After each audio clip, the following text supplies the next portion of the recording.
not prepared! Welcome to another Top 5 with Kris 05, guys. Today we're gonna look at the actual best decks after the mini set came out. No matter if they have new cards or they don't. Spoiler alert, most of them don't. Hope you enjoyed the video, and if you do, it would really be awesome if you drop a like and subscribe to the channel as well, so you do not miss these top 5s on time. Now, let's get into it.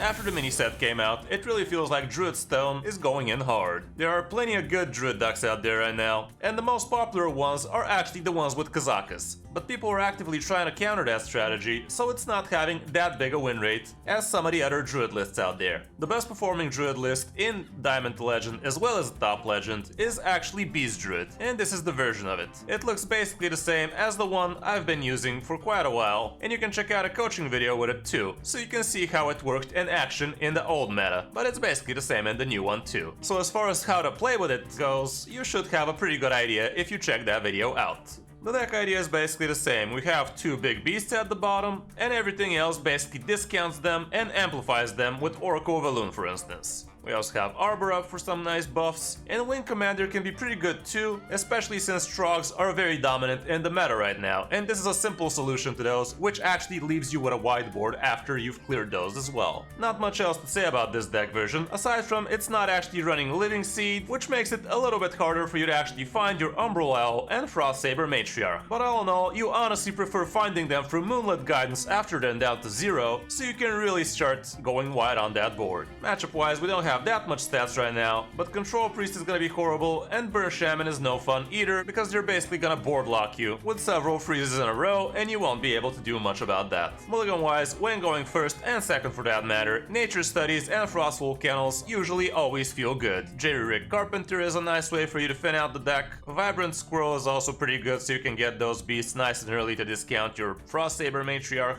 Soda Soil, personally I would not keep because you don't actually have that many spells for Jerry-Rig to pull, so I would prefer something else. Moonlit Guidance I would not be keeping. Composting makes sense when you actually have some good early game already. Adorable Infestation and Formgrowth Sentries for me personally feel pretty good, so usually I would be keeping those, especially if you already have a good one drop to buff with. When on the coin, Composting becomes even better. Wing Commander makes a lot of sense in certain matchups too. Squirrel, Sentries and Nature Studies as well as Kennels are pretty good, and Oracle of Elune could be a decent tempo keep as well, but it's not always a great thing for you to be doing it. Arbor up I would literally never keep, I do believe. Druid of the Reef and Adorable Infestation still make a lot of sense. Jerry-Rig is a little bit too slow when going second, I feel. Deck is very cheap, very effective, and it's not that hard to master it either, even though there is a lot of math involved when it comes down to discounting your beasts as well as with the Wing Commander. But if you're up for a challenge, it's pretty decent. Next deck on the list, like I said, it is Druid Stone, so Aggro Druid is also pretty high in this segment. Usually I don't really like including two decks of the same class, but in this case I really had a hard time to figure out what the fifth deck is, and Aggro Druid basically has the same win rate, if not better, from Diamond to Legend, so it's definitely a very good variant for you to be climbing with. The really good card in this deck is Iron Deep Trog, because the meta is very spell heavy right now, and this card basically shut down certain archetypes. We are running Drekthar in here so you can pull a couple of small things from your deck, Razor Mane so you can cheat out extra taunts, and Mark of the Spike Shell so you can copy some of those taunts too. Claw Fury Adept also feels pretty decent in the deck, but the rest is basically the same core for Aggro Taunt Druid back in the day. Matchup wise, if you see Priest, you should be sad, aside from Aggro Shadow Priest. Fell Demon Hunter could be pretty hard, as well as Quest Hunter because they have a lot of removal. Every Shaman is gonna be pretty bad for you because they, again, board lock you a lot. And Warlocks are usually favored against you, especially Owl of Decay. Quest Warrior would be a fine matchup, but the Control Charge one is not gonna be very easy for you. Mulligan wise, Trog, Drekthar, Peasant, and if you already have some good stuff, Adorable Infestation too. I'm not sure why the hell Arbor Up is this high on the keep list. I mean, maybe just because you have so many cheap stuff, you are expecting to be able to cast it as soon as turn 5, but I don't know, it's just something you don't really want to be having in your first 3 turns, is it? When going second, again Drekthar MVP, Razor Mane becomes a lot more keepable since you're on the coin and you can coin him out with a good 2-drop taunt like Bone Chewer Brawler, but don't be afraid to even keep Pack Mule or Anoyotron if you already have a Razor and no other good taunt already. Arbor up here, I guess, is a little bit more acceptable because you could coin it out. Guardian Hog Merchant could be pretty good so you can ping down something or also use it for the Divine Shield. And Trog still pretty decent. Peasant as well, I would say. All in all, another very cheap deck, given the fact that the legendary is also free, so yeah, this would be a pretty good way for you to be climbing some easy ranks for a good budget.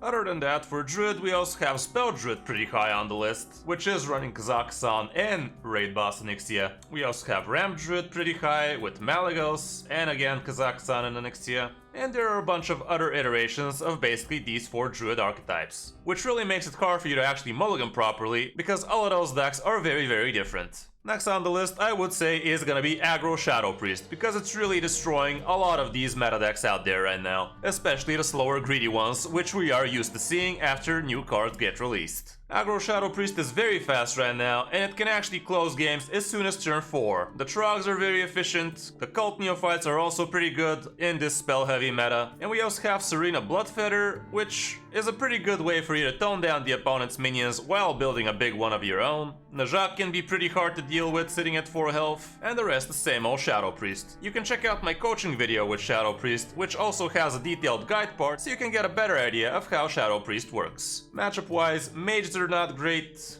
Control Priest as well, Shamans are not gonna be your friend, and Quest Hunter also has too much removal for you a lot of the time. The good news is you're pretty good against Spell and Ram Druid, which seems to be pretty dominating on ladder right now, so since it's having such great results against the most popular matchups, that is why you will have an easy time climbing most of the time. Mulligan wise, this is what it looks like when you're going first, and Defias Leper could actually be a pretty good keep for you if you already have a Raise Dead in hand, or let's say a Twilight Deceptor, which is basically the same thing. Void Touched and Trog are MVPs in this one, Wriggling Core as well if you already are curving out with a couple of good minions. Najak actually might make sense for you as well, for a huge tempo play as soon as turn 4. Peasants usually make a lot of sense, Freshman is okay because it's a sticky minion, depending on the matchup Cult Neophyte could be good, and the rest are kinda situational. But all in all, you don't really have too many bad cards for you to be getting in the mulligan, aside from the obvious expensive ones. When on the coin, still Trog is pretty good, Serena could be pretty good as well, Void Touch still awesome, Raise Dead as well, Wriggling Core if you have some good stuff already, and Cult Neophyte if it's a spell heavy deck against you. Twilight Deceptor also makes a lot of sense a lot of the time, but make sure you're actually gonna be able to stick on the board so you can start dealing damage so you can draw a card with it. All in all, this deck is a little bit on the expensive side, but there are lists without Serena as well as Najak, which I do feel are pretty important, but if you really want to be playing Shadow Priest, there are lists without these 2 legendaries,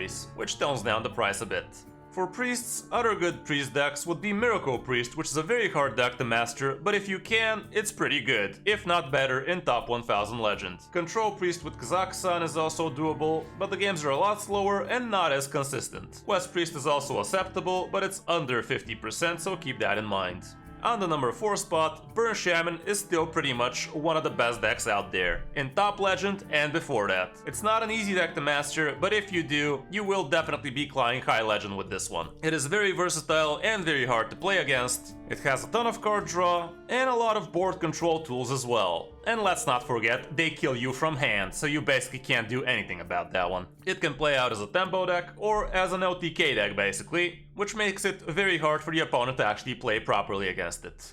Matchup wise, Libram Paladin is gonna be close, and Quest Hunter also seems like a hard matchup, even though I'm not sure exactly why that is. Mulligan wise, this is what it looks like when going first, and Lightning Bloom into Wildpaw Caverns is one of the best plays in the game right now, since it gives so much tempo for you. Frostbite can be pretty good, Primal Dungeoneer and Landslide, as well as Sleetbreaker or just Wind Chill, and if you already have some good schools, you might even consider keeping Multicaster, even though it takes a while to get him down. When on the coin, again, Bloom Wildpaw on turn 1 is absolutely the nuts. A Landslide can also help you against board-centric decks, Snowfall Guardian can be pretty huge too, and yeah, again, Sleetbreaker is pretty decent, Overdraft might help you so you're not overloaded early on, and Frostbite can really tone down the opponents, so they have to spend more for their spells. Primal Dungeoneer again is a nice way for you to draw some cards. All in all, another very budget-friendly deck, with the only legendary here being Brukan, which is a no-brainer if you enjoy Shaman, and there are only 2 epics, being the Overdraft, which is also a pretty solid card. For other good Shaman decks, Boner OTK Shaman is pretty decent still, Quest Shaman is rocking as well, Freeze Elemental Shaman apparently also works, Aggro Elemental Shaman as well.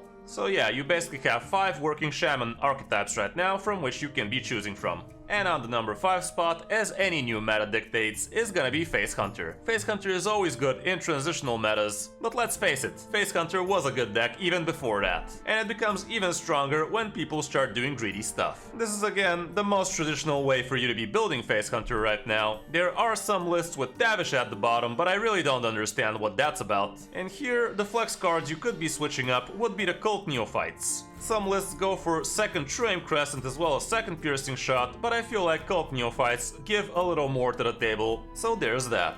You can check out my coaching video on Face Hunter if you want to get a better idea of what to do with it. Matchup wise, Aggro Druid and Quest Hunter are not gonna be great, as well as most priests, but the rest should be pretty fine. Mulligan wise, Trogs are always gonna be MVP, as well as Intrepids. Guardian Aug Merchant will make sense if you already have a good 1-drop, Opertinger is okay as well, and you also want some buffs so you can start rolling down. Cult Neophyte might make a lot of sense against certain matchups. Usually I would definitely prefer Trame Crescent above Ringling Rifle, in the early game especially. Nowadays Warsong Wrangler is not as keepable as it used to be, and like I said, you really would prefer Doggy Biscuit and Ramming Mount if you already have some good 1-drops rolling. When on the coin, Trame Crescent becomes your best keep.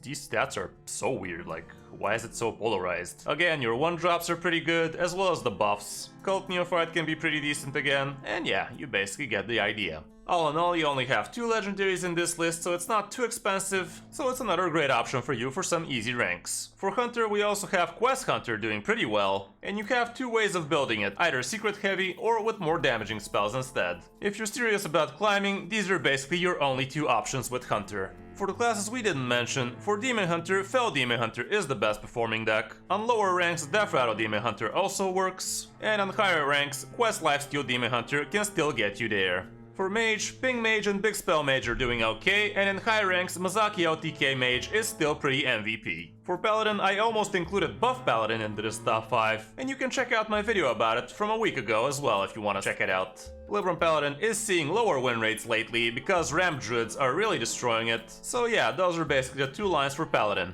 Rogue was the other contender for the 5th deck on this list, but Quest Rogue doesn't have that big of a sample size, in the high win percentages at least. It is doing pretty decently, and you can check the video for that as well. And the inclusion of the new SI7 Smuggler really feels nice. Poison Rogue also works, by the way, especially in high ranks.